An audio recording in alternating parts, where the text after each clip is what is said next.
जो लोग पाकिस्तान वाह पाकिस्तान आह पाकिस्तान लाजवाब पाकिस्तान कर रहे थे, उनके लिए आप संदेश भी दे दीजिए। जो भारत में उसके चमचे थे, ओ जी ये हो गया वो टाइगर। भारत और जिहादिस्तान का क्या मुकाबला। जब उनकी नाक कटेगी और खून निकलेगा तो फिर ये मुन्नी बाई, फिर आप देखो क्या करेगी। वो तो सीधी पहले बोलेगी, इसको शहबाज शरीफ को बॉलीवुड का गाना सुनाएगी, मुन्नी बदनाम हुई शरीफ तेरे प्यार में, आइटम से आम हुई शरीफ तेरे प्यार में। कि कोई भी समझौता नहीं हो सकता अगर भरोसा नहीं है। ईरान जो है वो जिहादिस्तान पर, आतंकिस्तान पर बिल्कुल भरोसा नहीं करता है। 2 साल हुए एक दूसरे पर मिसाइलें दाग रहे थे। फिर अमेरिका वो पाकिस्तान के ऊपर थूकता है।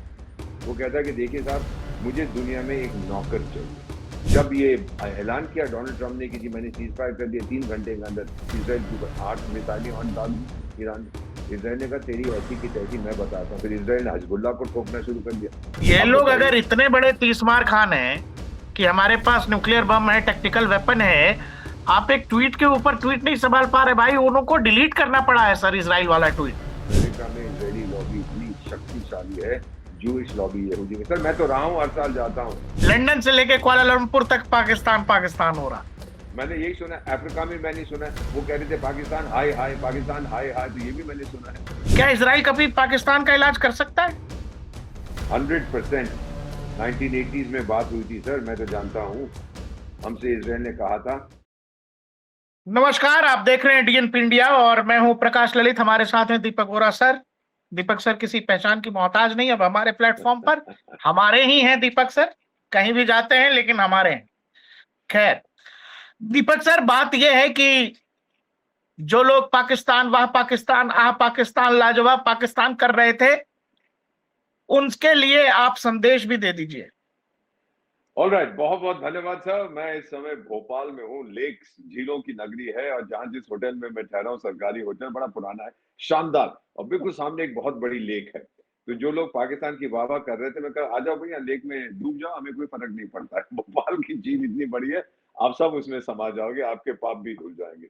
अब बेटा, कहानी ये है कि पाकिस्तान जो बहुत फुदक रहा था कि मैंने ये करवा दूंगा, वो करवा दूंगा, आपने केवल आपने केवल अपनी जमीन दी थी, अपनी राजधानी की एक टेबल दी थी, एक कमरा दिया था कि भाई दोनों लोग, ईरान और अमेरिका के प्रतिनिधि, आमने सामने बैठ के बातचीत करें। ये मैंने भी किया है सर, अपने करियर में 3 बार मैंने किया है। जो लोग भिड़ रहे हैं वो आमने सामने बैठ जाते हैं, हम बीच में बैठ के, कभी कभी क्या होता है बेटा, वो अलग अलग कमरों में बैठते हैं। इसीलिए तो इतना मजा आता है जब आपके साथ होता है, आप बहुत गहरे प्रश्न पूछते हैं।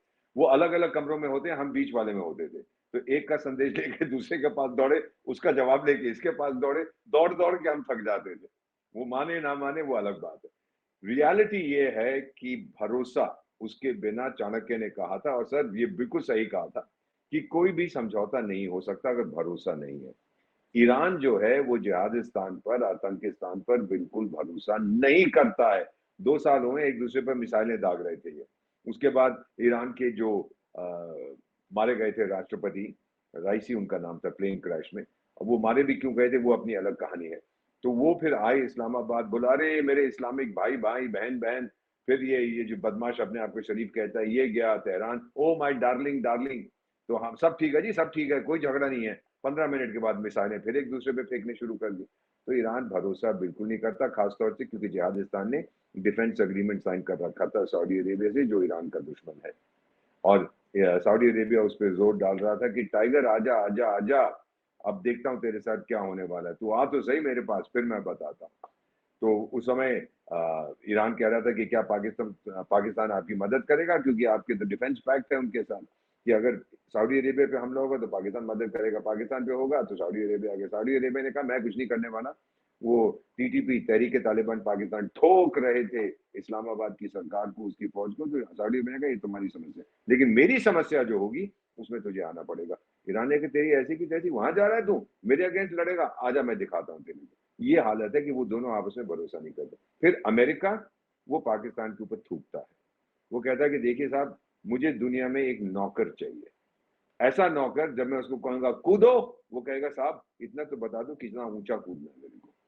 ये हालत है उन दोनों। मैंने तो देखा हुआ सर, सर एक चीज आपको बताता हूँ, मैं पोस्टेड था यूनाइटेड स्टेट्स में 82, 85। उस समय मिसेस इंदिरा गांधी की आपको याद होगा हत्या भी हुई थी 84 में। फिर राजीव गांधी वहाँ प्रधानमंत्री बने थे। तो सर हमारी जो एम्बेसी थी वहाँ पे कभी कभी मेरे मित्र आते थे मिलने के लिए, या मैं जाता था वहाँ के स्टेट डिपार्टमेंट फॉरेन ऑफिस। तो भारत से वो थोड़ी दूरी बना के रखते थे हम उनके साथ। और मैंने एक बार उनसे पूछा कि जब मैं जिहादिस्तानियों को देखता हूँ तो आप तो खुले अपना गले लगा के उनको स्वागत करते हैं, तो हमारा ऐसा क्यों नहीं करते? मैं तो कई बार आपसे बातचीत करने आता, मैं दुनिया में क्या हो रहा है, सोवियत संघ भी उस समय जिंदा था। कहता बात यह है कि आप लोग बहुत खुददार लोग हैं, आप सेल्फ रिस्पेक्टिंग है, आपका आत्मसम्मान है, आत्मविश्वास है, आत्मनिर्भरता है। ये जो है ये भिखारी है। मैं इसको कहता हूँ कि भाई जल्द आ जाना, हमारे कल वो कपड़े धोने वाले नहीं आए थे, तो कहे जनाब कोई बात नहीं, हमारा राजदूत आके कपड़े धो देगा आपकी।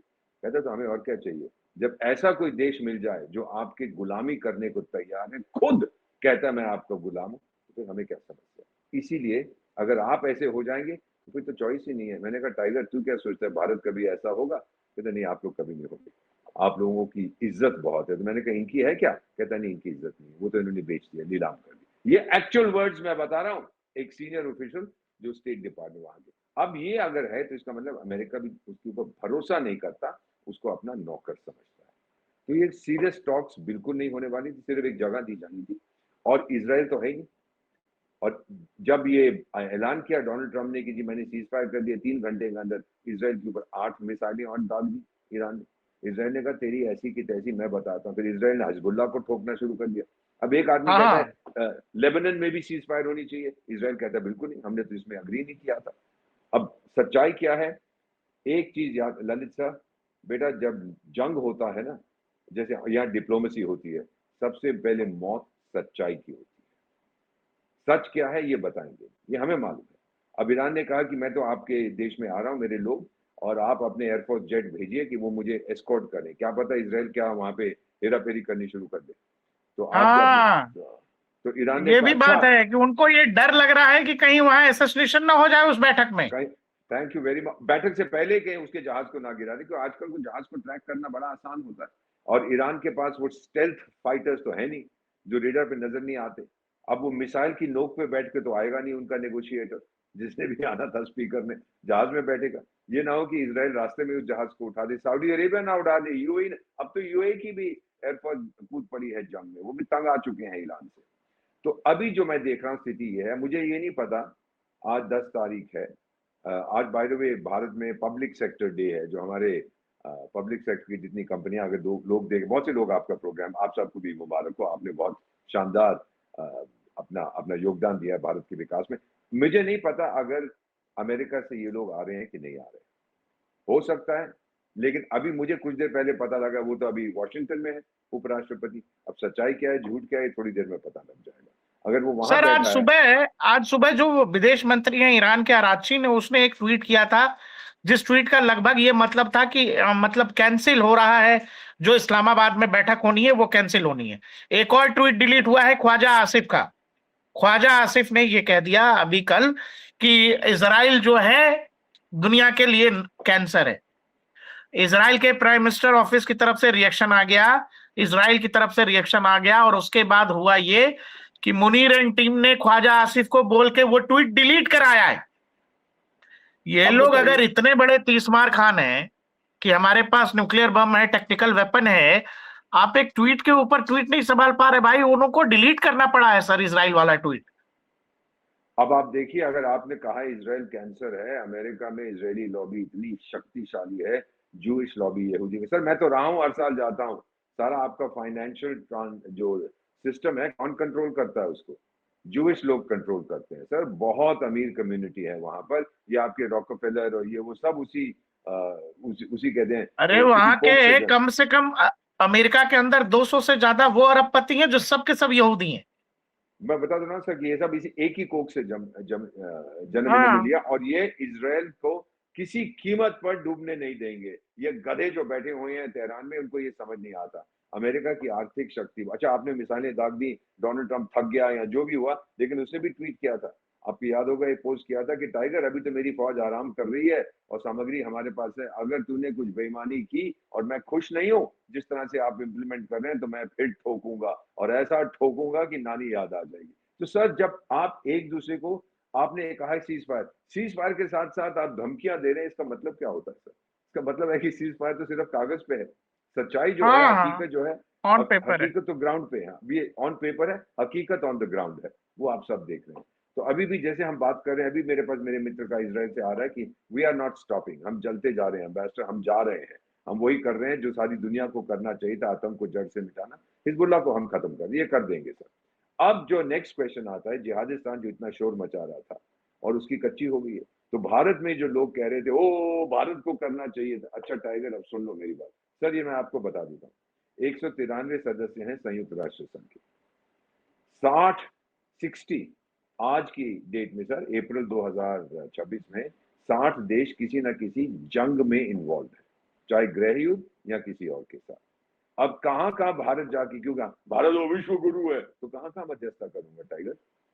बताओ इन 60 देशों में कहां कहां जाके बैठूंगा? सुनेगा कौन मेरी? सुनना चाहते हैं? मध्यस्थता तभी होती है जब दो पक्ष मध्यस्थ होने को तैयार हो। हम लोग तैयार हूँ। यूक्रेन में गए, रूस से बात की, दोनों में कोई तैयार, हम मध्यस्थता नहीं की थी, हमने कहा टाइगर आप बंद करो, शांति की बात करो, कहा ना, वो तो उस समय तो नशे में था, वो यूक्रेन का जो सर्कस का जोकर है, भाई ये कर दूंगा वो कर दूंगा, क्योंकि यूरोपियन उसको उकसा रहे थे। अब उसकी थोड़ी फूक कम हुई है। और दूसरी तरफ से रूस का राष्ट्रपति कहता है इसने तो एक कानून बनाया कि जो रूस से बात करेगा व्लादिमीर पुतिन से, वो देशद्रोही है। अब जैसे ऐसे कानून बनाते हो गधे, तो फिर कौन तुमसे बात करेगा? तो ये तो थी, हम लोग गए थे, हमने फिर भी कहा कि शांति करो, देखिए सोचिए इसके बारे में क्या असर पड़ा है पूरी दुनिया पर, फूड फ्यूल फर्टिलाइजर। अफ्रीका के देश जो हमारे मित्र कहते हैं, हमसे कहते हैं, मुझसे कहते हैं अम्बेसडर साहब कुछ तो कराओ, हम लोग क्यों पिस रहे हैं इसके अंदर? हमारा क्या लेना देना है यूक्रेन और रूस की जंग के साथ? समझे ना सर? तो ये चीज होती है मध्यस्थता। तभी हमने इसराइल और पैलेस्टाइन अथॉरिटी से भी बात की, लेकिन वहां हिजबुल्लाह ने उसको हड़प कर लिया, वो भी सुनना नहीं चाहता। सो रियलिटी ये है, ये जिहादिस्तानियों को समझ नहीं आया। वो सोचा एक दिन के लिए हमारी सारी अखबारों में हमारी चर्चा, कौन सी सारी अखबारें, सारी दुनिया में, सर कौन सी दुनिया में? शहबाज सर शरीफ मुझे, ने कहा कि लंदन से लेके कुआलालंपुर तक पाकिस्तान पाकिस्तान हो रहा। मैंने यही सुना, अफ्रीका में मैंने सुना है, वो कह रहे थे पाकिस्तान हाय हाय, पाकिस्तान हाय हाय, तो ये भी मैंने सुना है। लैटिन अमेरिका में भी मैंने ये सुना। क्या बेवकूफ, उसको जो उसका एक तो उसके दो मालिक हैं सर, ये दो लोगों की पत्नी है, वहां पे तो मर्द को 4 पत्नियां मिलती है ना, तो ये 2 मर्दों की पत्नी है, एक अमेरिका के राष्ट्रपति और दूसरा इसका वो पिंजरे वाली मुनरिया, ये दोनों की पत्नी है शाबाश। जो वो कहते हैं इसको हाँ जी जनाब, अभी लो जी जनाब, ये बकवास करता, गधे को कुछ आता है नहीं, अपने लोगों को खुश करने की कोशिश करता है। लेकिन अगर ये मीटिंग कैंसिल हो गई, अब मेरी बात आप ये सुन लीजिएगा सर, भविष्यवाणी मैं नहीं करता, मुझे बस सिर्फ एनालिसिस करता हूँ, क्योंकि 53 साल मुझे कूटनीति में हो गए। मैं आपको इतना बता देता हूँ, अगर ये मीटिंग कैंसिल नहीं हुआ, किसी जूनियर को उन्होंने भेज दिया, पाकिस्तान की इतनी कच्ची होगी, उसको मुंह छुपाने की जगह नहीं होगी, और फिर पिंजड़े वाली मुनरिया क्या करेगी, बोले शाबाश शरीफ कमीने, मैंने तुझ पे ये छोड़ा था, अब देख भाग जा यहाँ से, जाके तू ईरान में बस जा या अमेरिका में जाके शरण ले ले, यहाँ पे तेरी कोई जगह। आप ये देखेंगे 2-3 दिन के अंदर ये हो जाएगा, भगा देगा उसको। फिर मुनरिया सबको बोलेगा देखो जी, वैसे भी मैं सरकार चलाता था, अब मैं रियलिटी सरकार चला रहा हूँ, जन्मदिन मुबारक।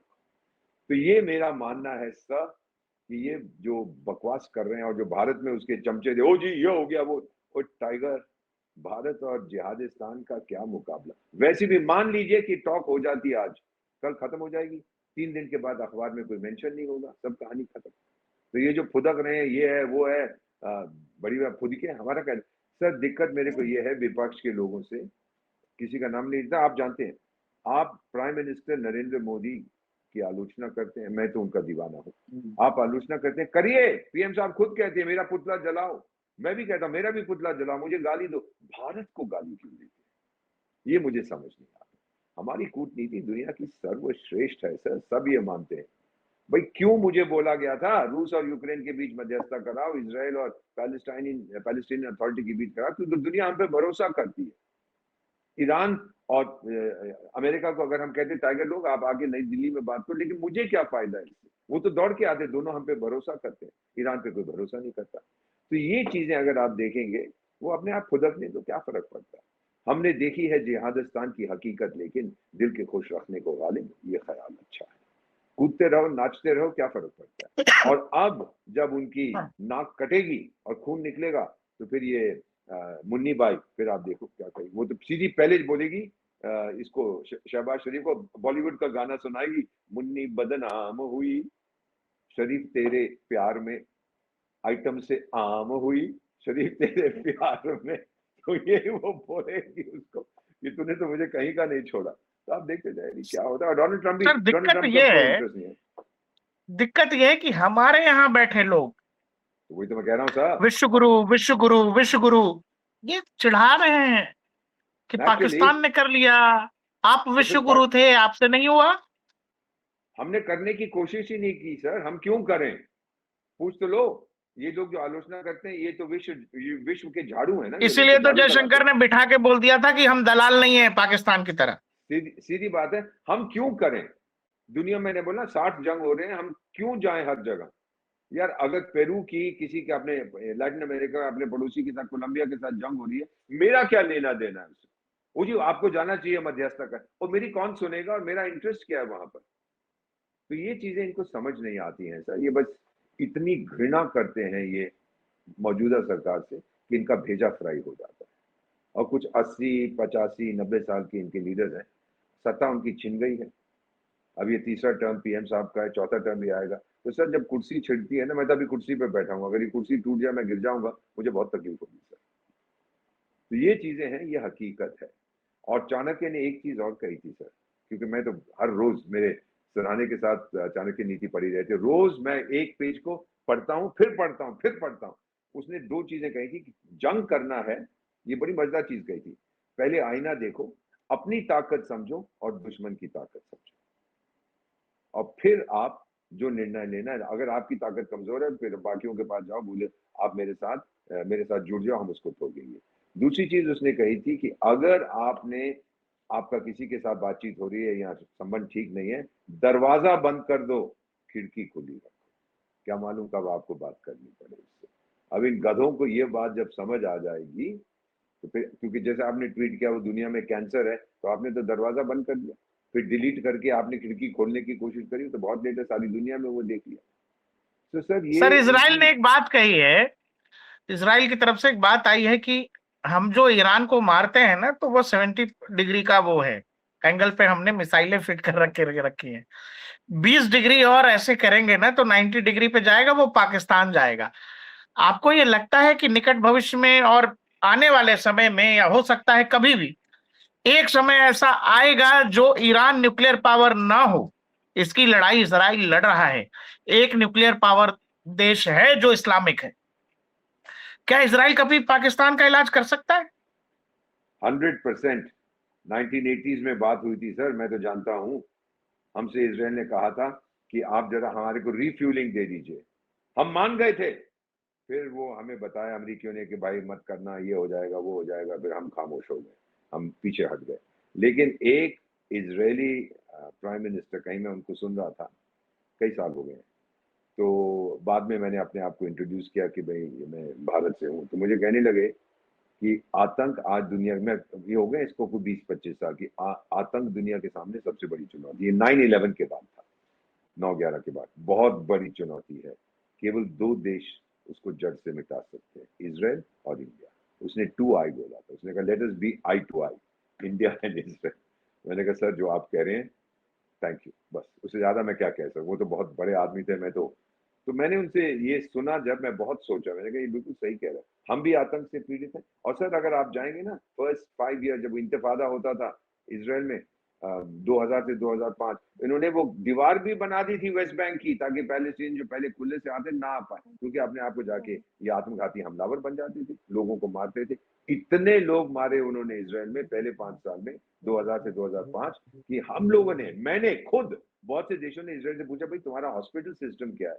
कहते फिर हम ये करते हैं, जैसी कहीं घटना होती है हमारी एम्बुलेंस जाती है और वहीं से हम हॉस्पिटल को बता देते हैं भाई जो लोग इसेंशियल नहीं है उनके पास बेड है, उनको अलग कर दो, हमारे लोग आ रहे हैं। उन्हें बड़ा अच्छा सिस्टम डिवाइस कर रखा था, क्योंकि उनके लिए तो सर्वाइवल है, और ये गधे समझ नहीं पाते। उसके बाद जब इसराइल ने बहुत ठोका उनको, फिर वो शांत हो गया।